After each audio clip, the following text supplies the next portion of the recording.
Hello बच्चों, let us read the given question. Question कह रहा है two identical metal balls, one at T1 equals to 300 Kelvin and other at T2 is equals to 600 Kelvin, are kept at a distance of 1 meter in a vacuum.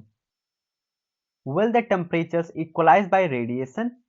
Will the rate of heat gained by the colder sphere be proportional to T2 to the power 4 minus T1 to the power 4 as may be expected from the Stephen's law? सो हम लोग question के first part पे आते हैं। First part कह रहा है two identical metal balls, एक का टेम्परेचर 300 केल्विन है, दूसरे का टेम्परेचर 600 केल्विन है। उनको वैक्यूम में 1 मीटर की डिस्टेंस पे रख दिया गया।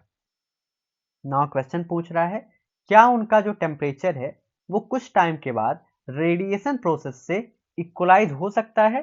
सो हमारा आंसर है yes. As radiation process does not require any medium to travel, so even in vacuum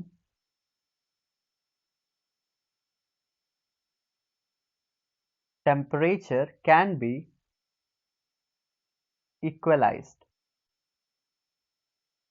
क्योंकि यहां पर हम लोगों को दो बॉल गिवन है, तो अगर हम लोग दो बॉल को बना लें तो ये दो बॉल हैं जो कि वैक्यूम में 1 मीटर की डिस्टेंस पर रखी हुई हैं। दोनों बॉल का टेम्परेचर गिवन है, सो दोनों ही बॉल रेडिएशंस को एमिट कर रही होंगी।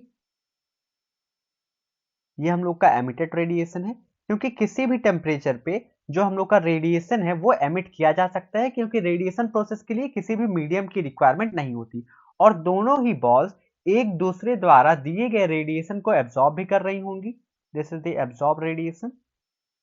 सो कुछ देर बाद जो 600 केल्विन वाली बॉल है वो ज्यादा रेडिएशन को एमिट करेगी, और जो 300 केल्विन वाली बॉल है वो ज्यादा रेडिएशन को एब्जॉर्ब करेगी, और कुछ देर बाद दोनों का ही टेम्परेचर इक्वलाइज हो जाएगा। सो हम लोग का पहला क्वेश्चन था क्या वैक्यूम में भी ऐसा पॉसिबल है, तो हाँ वैक्यूम में ऐसा पॉसिबल है।